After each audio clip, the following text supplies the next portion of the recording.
hani an yu'allamuna be gandinte ma farradallahu ko Allah farlini ala al-ibadi du jiyaadu mudum wadde non cukolel ene yehna hani de gandinta biye mun jibinda ko Allah farlini e dow jiyaadu mudum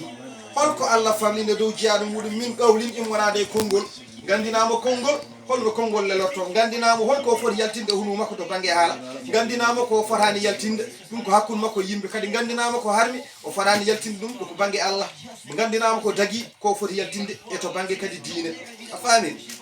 wa amalin e gollal gandinamo juldo holko Allah yamiri to bangi golle makko ko foti gollude holko Allah yamiri yo daccu to bangi golle dum do fotani gollede fami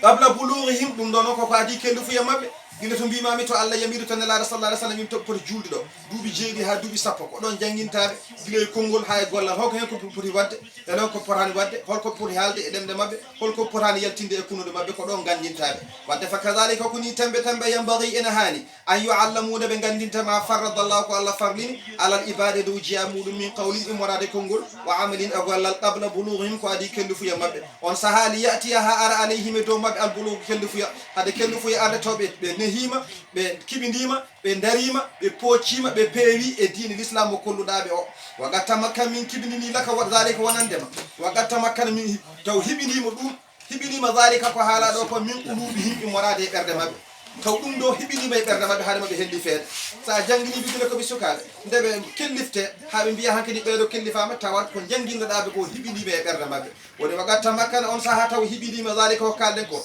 min ulubi himbe morade e berde mabbe taw wasakanat deeji ilayhi fewde berde he ko be jangina ko anfusum pittari mabbe wa anisata taw wowi berde de gowi bima ya'maluna fihi ko be golliru dum ko min zalika imwarade dum jawari hum terde mabbe taw terde mabbe de gowi ene jahane garta kala ko gomuda terde made hankadi way ko hankadi wonti jikku terde de hankadi terde de ciofane wadde walla sa imima tan hade gandi torde de watde wonno wana kesum e mabbe وقد فرض الله الله فرلني سبحانه وتعالى on mosenade wodani alal qalbi o farri e do berde amalan gollude min al i'tiqadati e pible berde ene yemela kala kala gollan Allah to bangi dewal Allah ya ardin fimde nala sallallahu alaihi wasallam wi innama a'malu binniyati wa innama likulli imrin ma nawa wa alal jawarihi non o wadi e do terde he az-zahirati ko feñi amalan to bangi golle min at-ta'ati doftale bangi terde non Allah yamiri e majji ko feñi to bangi golle to bangi doftare Allah e to bangi gollude dendangal ko terde en golla berde neno do hokki dum pible be terde de o hokki dum golle inshallah golle penji de ciagal dum wasa o fasilu bodo fay sernande bodo fay feññinande laka wonandema ma sharatu ko ciardu mi laka wonandema zikrahu janto wol mum baban damugal mi feññina madum damugal inshallah taala wa adadu amwabi arba'atun wa arba'una mi feññini e debde teftere capande nay damugal kala damugal en jigi ko haala to bangi hikma e to bangi nyaawore sharia inshallah taala jonno wagada wasa ufasilu bodo fay serna ne laka wonandema ma shara'utu ko chardu bi laka wonandema zikrahu janto wol mum baban damugal hol ko badira minon li yaqrubu ha batto min fahami e famde mutaallimihi e gandintodo dum so mi wadi damal hay qur'ana de telli adana de ala simon qur'ana de telli adana de ala hizib wadade tilli adana de ala fimin wadade tilli adana de ala ruba ko caggal dum fo ari hen ko ha newo bele neddo no bawa rende dum jonnon deftere nday mi wadan ma damugal capanna e nay damugal annene so tawi ada janga par gohel bawa gello gasna wasa bele ada wa famde dum ko dum woni ko halan ma do en waddal yaguru ba ha battoda min fahami e faade mutaallimihi gandintoɗo de do deftere insha Allah so haaji Allah taala tawdo wa iyyahu koto Allah do nastakhiru woni ko min koddiginto wa bihi ko Allah do kadi nasta'inu woni ko min ballinto wala hawla fere ala wala quwwata dole ala illa billahi subhanahu wa ta'ala to ala aliyyi tawdo al azimi mawdo wa sallallahu ya nabi yurmen ala sayyidina ido ko homet muhammadin inna do dedo inde nabiyhi odo ko annabi makko wa alihi odo ko e sahababe makko wa sahabihi e wondi makko wa sallam wa hisna tasliman kisnugol kathiran no feewi jonnon ko do damal gatnangal fuddo do to kaden jondo sen puddo darsu goddo ko do damal gatnangal fuddo jonnon andu dendangal berde de julbe berde be jogi de pat buri mojjude foko berde burna wawde rede mojjere wadda waalam andu anna khayral qulubi ko buri mojjude berde aw aha ko berde burna wawde rede lil khayri wonande mojjere wa arja ko buri jortede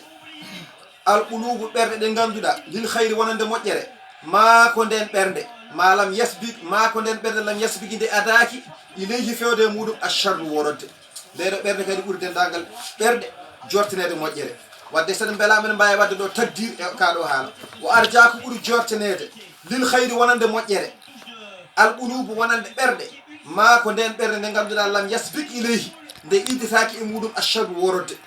bisimilla wo awla ko ɓuri hande ma uniye kene tampane bihi e muɗum annasi huno ko labde reedu wa ragiba ha rerɗa fi ajrihi e jobdi muɗum baraji muɗum arragibuna rerɗoɓe isalul khayri yettinde moƴƴere ila ɓuluɓi fewde e ɓerde awladil muminina ɓiɓɓe julɓe e gondinɓe allah li yarsaha ha tabita fiha e ɓerɗe he ko haala ɗo ko wa tanbihuhum ha findinaɓe ala maalimi e andude addiyanati diineji ɗi ha wo hududu shariati e keeri sharia ɗi li yuradu haɓe beele alayha e ɗen ɗon golle wama alayhim ɓe beele kadi e ko allah waɗɗine dow maɓɓe ko an tagida hunde fiɓata ɗum min addine e wona diine o ulubuhum ɓerde maɓɓe ɗe ɓerde maɓɓe piɓata diine o wa tamalu bihi ha golla diine o jabarihum terɗe maɓɓe fa innahu ko woni fi ruwiya habrama anna talima sigari ay ko wayno andinde sukaɓe li kitabillahi e deftere allah yudfiu ɗum ene ñifa gadiballahi e tikkere allah wa anna talima chey ay kay andude hunde fi sigari guile cukago kan naqshi way kono didde fil hajari e hayre ni wa qad mathaltu mi masalani laka wona ndema walla mi feññinini laka wona ndema min dalik in wonade ko haala ɗo ko ma yantafiuna kene nafoya inchallahu so haajiɗo allah bi hifdihi e rende ɗum sa reeni ɗum mi haalanima ɗum ɗo ko ganduɗa janggo sa reeni ɗum a golliri ɗum aɗa dañoya hen nafoore wa yashrafuna malaɓe teddire bi ilmihi saabi andude ɗum ɗo so tawi neɗɗo andi ɗum tan ene daña teddugal sababu nde o dañingal ɗo gandal wa yasaduna haɓe malde kamɓe ɓeeɗo anduɓe ɗum ɗo bi itiqadihi e fibde ɗum wal amalu bihi e gollirde ɗum sa fiɓi ɗum a golliri ɗum kadi aɗa daña sababude ɗum malal wa kad jaa ari nalaɗo sallallah alayhi wa sallam yamiri an yumaru nde ɓe jamirte bis salati e julde kamɓe sukaɓeɓe li sabi isinino soɓe keeɓi duuɓi jeeɗiɗi cuhlel so heeɓi duuɓi jeeɗiɗi yamirama on saaha yo juulde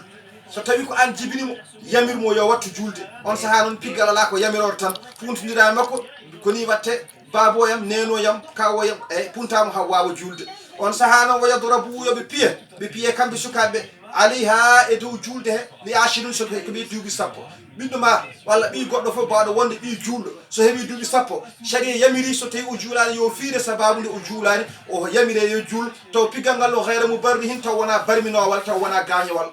yo won tan piggal nedi taw ene lammi seeɗa gañata o yo farɗude yo seerɗe baynum hakkude mabɓe filmataji e lelde so tawi koɓe worɓe e rewɓe yoɓe ceerɗe lelde worɓe ɓe nder mbaɗe banggue rewɓe ɓe mbaɗe banggue sharia ene yamiri ɗum caggal ɓe keeɓi duuɓi sappo on saaha kadi yoɓe ceerɗe to lelde ɗo wadde fa kadalika ko noon tigui tigui yambagi ene hani an yuallamude ɓe gandinte ma farradallahu ko allah farrini alal ibade dow jiyaɗo muɗum ɓiyo so heeɓi ɗiɗum duuɓi ɗi kalɗen ɗi wadde ene hani an jinnaɗo o ɓe gandintama ko allah farli e dow jiyaɗo muɗum ko allah tagui jiyaɗo muɗum wona mere allah taguiɗi jiyaɗo o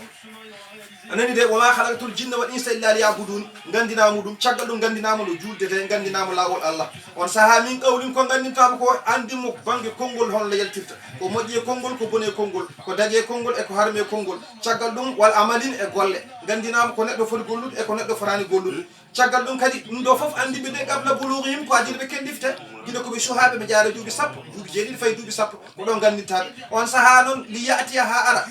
alayhim e dow maɓɓe li yatiya nde arata alayhim e dow maɓɓe bulughu kelli fuya andimɓe ɗum ɗo guila kelli fuya ngo yetta hiɓ on saaha noon so tawi a andiniɓe ɗum ɗo guila ɓe kellifaɓe wagatta makkanda hiɓino zalika ko kalɗen ɗo ko min qulubihim e waɗade e ɓerde maɓɓe wa sakanata on saaha deeƴa ilayhi fewde e maɓɓe anfusuhum pittali maɓɓe wa anisata wowa bima yamaluna koɓe golla bihi e muɗum min zalik in wonade ko haala ko jawari hum terɗe maɓɓe ɗe terɗe ɗe gowa gollude ɗum guila koɓe suhaɓe soɓe mawni hankadi taw terɗe ƴetti wonka saaha wagada faradallahu allah farlidi subhanahu on mo senade woden alal qalbi e dow ɓerɗe amalan golle minal itiqadat in wonade e pible wa alal jawarihi o waɗi e dow terɗe kadi azahirati ko feeñi amalan golle minal ɗaati e ɗoftale wa sa ufassilu laka mboɗo fay serdandema ma sharaɓutu ko carɗimi laka wonandema zikrahu jamtowol mum baban damugal baban baada babin damugal